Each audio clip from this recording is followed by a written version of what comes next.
They say you know a man by his enemies. And sometimes on the hero's journey, the villain can be our greatest teacher. If we want to find a heroic point in this week's Parsha Beshalach, we need go no further than the appearance of Israel's archenemy, Amalek. I call them an archenemy, but in reality, Amalek is the anti-Israel. The great evil prophet of Torah, Bilam, called them Reshit Goyim, the beginning of nations, not because they were first, because they're primary in the same way that Am Israel is primary, each meant to represent a different malchut, a different possible kingdom. Israel's mission in the world is through our flesh and blood to represent the kingdom of God in every aspect. Amalek's mission is to deny its existence across the board. A world without God is the world for which Amalek fights. And at the end of this week's Parsha, we see that fight break out.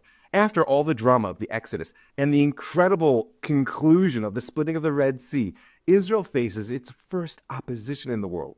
Amalek, who, as the sages say, jumped like a madman into the boiling bath of our enthusiasm. He may have gotten burned, but he cooled us down for the rest of the world to face. And how does Amalek do that? What's the real conflict between us? It's all about emunah.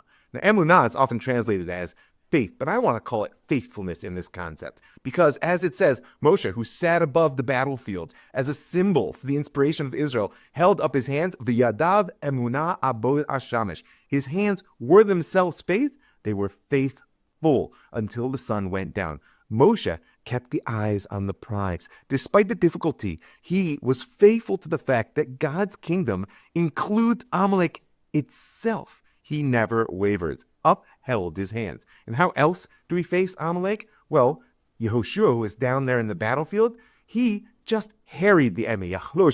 He weakened them with the edge of the sword. Why not defeat them altogether? It wasn't from lack of ability. It was in order that we understand that the establishment of God's kingdom, and of course, the defeat of our enemy Amalek, is not a single process. It's not even a lifetime venture. It's an intergenerational mission, building brick by brick, an edifice which shall not shake, that can stand as a foundation for the throne of glory itself to descend into the world, for a human condition which is almost beyond our imagination. That long-term struggle won't just happen in one battle. The war between Amalek, as the Parsha says, is generation by generation. So you need to ask yourself now, where's the faithfulness that you're exhibiting, the way in which you hold your hands up, despite the way the world wants to drag them down? Where's the determination to struggle, even if you know you can't win now, but simply not to give up like Yehoshua showed? If you can find those, then you'll be able to stand against the anti-Israel. You can know what it is within you that you have to learn from Amalek themselves. Shabbat Shalom.